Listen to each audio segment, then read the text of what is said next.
Paradigms control the results in your life. They have the power over everything in your life, from your relationships to your income. And when you shift your paradigm, everything in your life improves. Hello, I'm Bob Proctor, and I want to welcome you to Paradigm Shift, where we are going to teach you how to make quantum leaps in the improvement of the results in your life. Do you know, to do this, we have to get in and talk about the mind, because paradigms, it's all about the mind. If you stop the next 10 people walking down the street and ask them what a paradigm is, they're going to look at you and they're not going to know the answer to it. So you may not know the answer to it, but it's a part of the conditioning in our mind. And to help us in this particular show, we're going to be talking about developing the higher faculties of the mind. Now, when it comes to talking about the mind, we've got to get an image to work with. You see, no one's ever seen the mind, and we think in pictures. If I asked you to think of your automobile, you'd get an image of the automobile on the screen of your mind. If I asked you to think of the refrigerator in your kitchen, you'd get an image of the refrigerator on the screen of your mind. However, when I asked you to think of your mind, what image do you get? You see, most people don't have an image. And unfortunately, when there's no image, there's confusion. When there's confusion, we immediately start thinking of something else. And that's precisely why most people stay stuck. You see, our mind controls our results, and it's our results that we want to change. And if we're going to change the results, we're going to have to change what's going on inside. Now, Dr. Thurman Fleet, back around 1934, was interested in the healing arts, and he said, we're just treating the body. If you're going to have any health, you've got to treat the whole person. So he originated this image of the mind. I've been using it now for 38 years. I have shared this image with people all over the world, and I have been focusing on helping people improve their income. I've watched people going from earning a couple of thousand a year to over $1 million because they understood how to make the necessary changes inside so that they can enjoy the changes outside. Now, you know, Napoleon Hill was a phenomenal author, and he talked a lot about the mind. He talked a lot about our thinking. He talked a lot about our conscious mind and the way we think. Do you know that there's a thought power flowing into our consciousness, and we can think anything we want, anything. Play with it for a moment. Start to let your mind wander. You can think of the beach. You can think of a lake. You can think of fishing. You can think of golfing. You can think of playing with a child. Just like that, you can change your thoughts and your consciousness. But you know something? That doesn't necessarily change your behavior. You see, your thoughts are in the top half. That's what we refer to as the conscious mind. The subconscious is what's controlling the behavior of your body. It controls every action you're involved in. Now, your actions control your results. In Napoleon Hill's book, he said an educated person is not necessarily a person with an abundance of general or specialized knowledge. He said an educated person is a person who has so developed the faculties of their mind that they can acquire anything they want or its equivalent without violating the rights of others. Do you know, I was doing a seminar for 2,000 school teachers a number of years ago. I couldn't find one teacher that could tell us what the faculties of our mind were. Now, if they didn't know what they were, they're sure not going to be able to teach us how to develop them. Do you know that we have mental faculties inside, and that's where all our power lies? And what we want to learn to do is develop those faculties.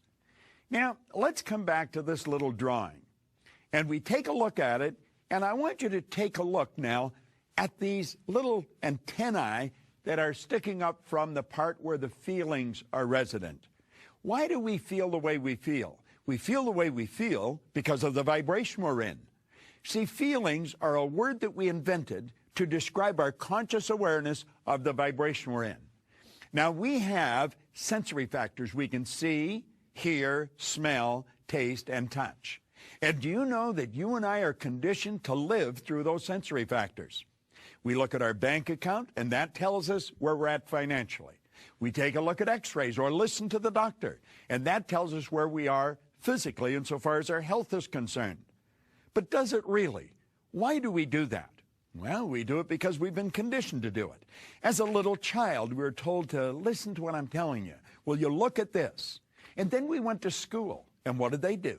They give us a sheet of paper that they called a report card. And on that report card were all the marks that we'd achieved on our last exam. And we started to let that report card dictate what kind of person we are. Does it really? Not at all. But that's the idea we're operating with, and that's the idea that's controlling many of our lives. You see, what the report card really did was tell you where your mind was at for a few minutes, maybe 3-4 weeks ago. It has absolutely nothing to do with your potential, and it has absolutely nothing to do with what you're capable of accomplishing in your life. Now, let's take a look at these higher faculties. We have reason, memory, perception, will, intuition, and imagination. And that's really what I want to talk to you about here on Paradigm Shift today. Because as we start to understand these faculties and how they work, we can literally start to take control over our life. Let's take a look at the reasoning factor. What do we do with the reasoning factor? We choose our thoughts. You see, there is a power that flows to and through us. And as that power is flowing into our consciousness, we can make anything out of it we want. That is really where all creation starts in our life. You can think anything you want. As a matter of fact, that's where your freedom comes in. You know, Viktor Frankl, a Viennese psychiatrist, a Jewish psychiatrist, that spent the war years in a camp, he said that while he was in that camp, regardless of the intellectual or physical abuse he was subjected to, no one could cause him to think something he didn't want to think. Our reasoning factor is the mental tool that we think with. Now, you know, all the great leaders all down through history have all been in complete and unanimous agreement that we become what we think about. What do you think about? Do you want to know what you're thinking about most of the time? Take a look at the results you're getting. That'll tell you exactly what's going on inside. Do you know, the sad truth is most people don't think. I had the very good fortune of working with Earl Nightingale for 5 years. He was considered the dean of personal motivation. He was an incredible human being. He and Lloyd Conant really had an impact on my life. But Earl used to say if most people said what they were thinking, they would be speechless. Now, you may laugh at that, but think about it for a few minutes. Dr. Ken McFarland, he said 2% of the people think, 3% think they think, and 95% would actually rather die than think. Henry Ford one time pointed out that thinking is the hardest work there is, which is the probable reason so few people engage in it. Now you say, well, everybody thinks. No, the truth is hardly anyone thinks. Stand back and watch people's behavior. Just study their behavior. And you know something? You're going to quickly realize they'd never do what they were doing if they were thinking. Or listen to their conversation. They'd never say what they were saying if they were thinking. The truth is, most people don't think. Well, how do they function? Well, they've tricked themselves into believing that mental activity is thinking. They're just letting whatever's going on outside of them control what's going on inside. Now, that's rather sad, but it's true. Now, go to the next one, memory. Do you know the average individual wanders around their whole life saying, I've got a terrible memory, I've got a terrible memory. I remember one time I was working with Harry Lorraine. Harry flew in from New York to Toronto. He picked up a Newsweek magazine, published every week. When he got to Toronto, it was a recent magazine that day. When he got to Toronto, he gave it to someone and asked them to cut the spine off it and go and duplicate all the pages. Now, on each page, he had taken the number of a page with black marker and big letters and rewritten the number of the page. There was around 3,000 people at that conference. Everyone was given a page. And you know, you could stand up during his presentation and you could yell out, page 26, and start reading. And wherever you stopped, he would continue. Harry Lorraine had a phenomenal memory. He stood at the door and met most people coming in, or a good number of them. And when he started, he asked them, he said, if anybody was at the door, if I met you, stand up for a few moments. He not only told everybody what their name was, if it was a difficult name to pronounce, he would spell it. Harry had a phenomenal memory. Now, you know, I remember asking Harry one time, I said, Harry, how long do you remember something? He said, till I want to forget it. You see, the truth is there's no such thing as a bad memory. There's only weak memories. Think of this for a moment. These mental faculties that we've got, they're something like our physical muscles. They're our mental muscles. And if we want to develop our mental faculties, we're going to have to exercise them. I want you to imagine if I left this arm in a sling and then lifted weights with this arm every day, what would happen? I think you'd quickly recognize that this arm would be rendered useless in a relatively short period of time, and this one would develop very powerful muscles. I often say it's fairly obvious I haven't done either of these things, but if I had, you know what would happen. You know, it's exactly the same with our mind. If we don't exercise our mind, it becomes lethargic. It becomes useless. It's been said, what we don't use, we lose. Now, take a look at those two mental faculties, reason and memory. We have the ability to think anything we want, and we become what we think about. We've got a phenomenal memory. We can remember anything. You see, memory is developed through association. Not just association, but ridiculous association. I want to recommend you go and buy a good book on memory. Now, if you get a good book on memory, you're going to find that there's many chapters in the book. One is to remember names, another one's numbers, another one's places. If you want to remember names, that's what most people would really like to do, just take the section on names and study that, study nothing else, and work at it. Do you know, if you worked at that every day for 90 days, just developing the technique of remembering names, pretty soon you would be considered an extraordinary thing by all your friends. They'd say you'd been talented.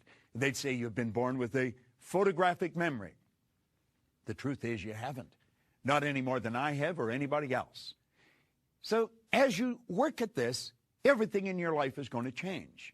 Now let's take a look at the next mental faculty, is perception. What are we talking about here? We're talking about our point of view.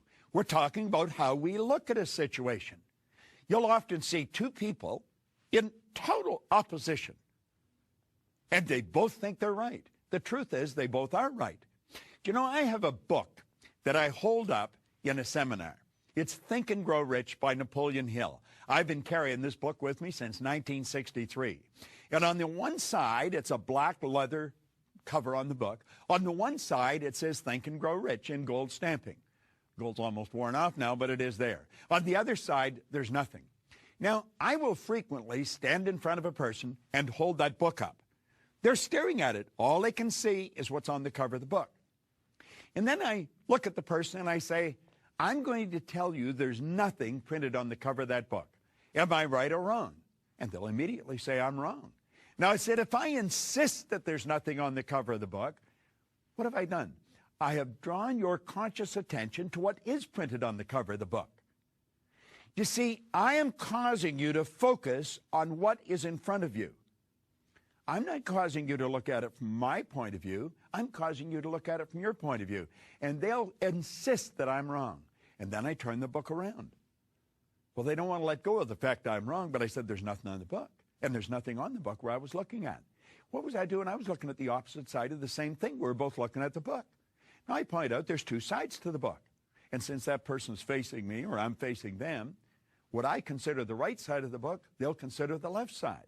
What I consider the left, they consider the right. Think of this. This whole universe operates by law. Dr. Wernher von Braun said that the natural laws of this universe are so precise that we don't have any difficulty building spaceships. We can send people to the moon, and we can time the landing with the precision of a fraction of a second. One of these laws is the law of polarity. The law of polarity decrees that everything has an opposite. It's the flip side to the coin, the right side to the book, the left side, the front, the back. Well, you might consider this the next time you disagree with someone. And you might be saying they're wrong. They're right from their point of view. It might not be taking them where they want to go, but their point of view is still just as every bit as accurate and as right as yours. So you see, it's not what we're looking at, it's how we're looking at it. You know, until I was 26 years old, I looked at the side of me that wasn't capable of doing anything. I never accomplished anything. Nothing. I failed at almost everything I ever did. School, I went into the Navy, I went in an ordinary seaman, come out an able seaman. Then I went to work in factories and bars, and I was sitting in a fire hall when I picked up Napoleon Hill's book. And I started to study it. And that got me to think. I started to use my higher faculties. And I stopped, and I used to think, wonder what I am capable of doing. You see, what I was doing, I was looking.